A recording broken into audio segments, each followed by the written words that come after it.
नमस्कार दोस्तों, आज मैं आपको स्ट्रिक्चर यूरेथ्रा के बारे में बताना चाहता हूँ। स्ट्रिक्चर मतलब रुकावट, रास्ते का बंद होना। यूरेथ्रा मतलब पेशाब का पैसेज, जो पाइप यूरिनरी ब्लैडर से पेशाब को बाहर लेकर जाता है उसको यूरेथ्रा बोलते हैं। ये मेल्स में एक लंबी ट्यूब होती है 25 से 30 सेंटीमीटर्स की, फीमेल्स में ये सिर्फ 4 सेंटीमीटर की होती है। तो इस रास्ते में कहीं भी रुकावट आ जाए उसको स्ट्रिक्चर यूरेथ्रा बोलते हैं। सिम्टम्स क्या होते हैं? पेशेंट को पेशाब करने में बहुत तकलीफ होती है, ज़ोर लगाना पड़ता है, ठीक से पेशाब उतरता नहीं, कभी कभी पेशाब रुक जाता है।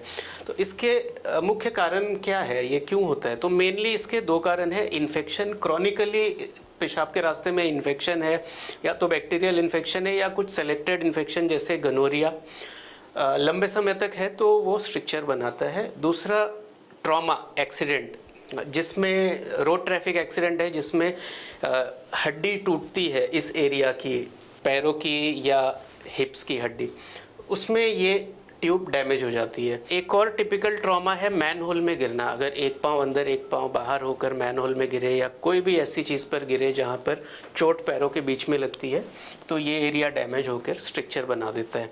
तो इसका ट्रीटमेंट क्या है?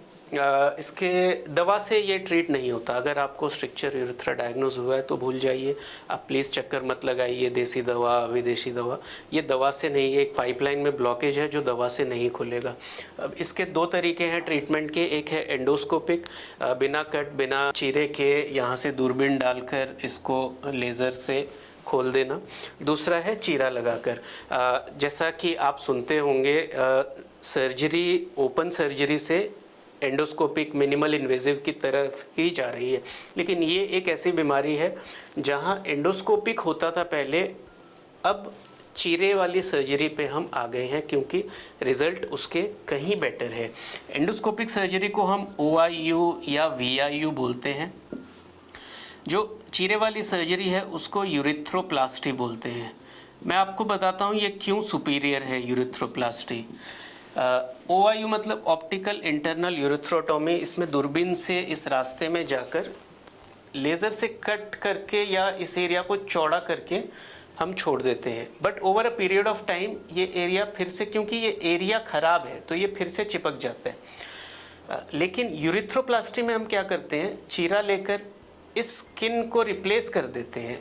यहाँ हम मुंह के अंदर वाली जो खाल होती है उसको यहाँ लगा देते हैं, तो ये एरिया हमने पूरा रिपेयर कर दिया है। दैट इज़ वाई इसके results are more than 80 to 90%। I hope मैंने स्ट्रिक्चर यूरेथ्रा के बारे में आपको अच्छी जानकारी दी है। अगर वीडियो पसंद आया तो लाइक एंड सब्सक्राइब ज़रूर करें, एंड कोई और आपके मन में डाउट हो, क्वेश्चन हो तो ज़रूर कमेंट सेक्शन में लिखें। Thank you.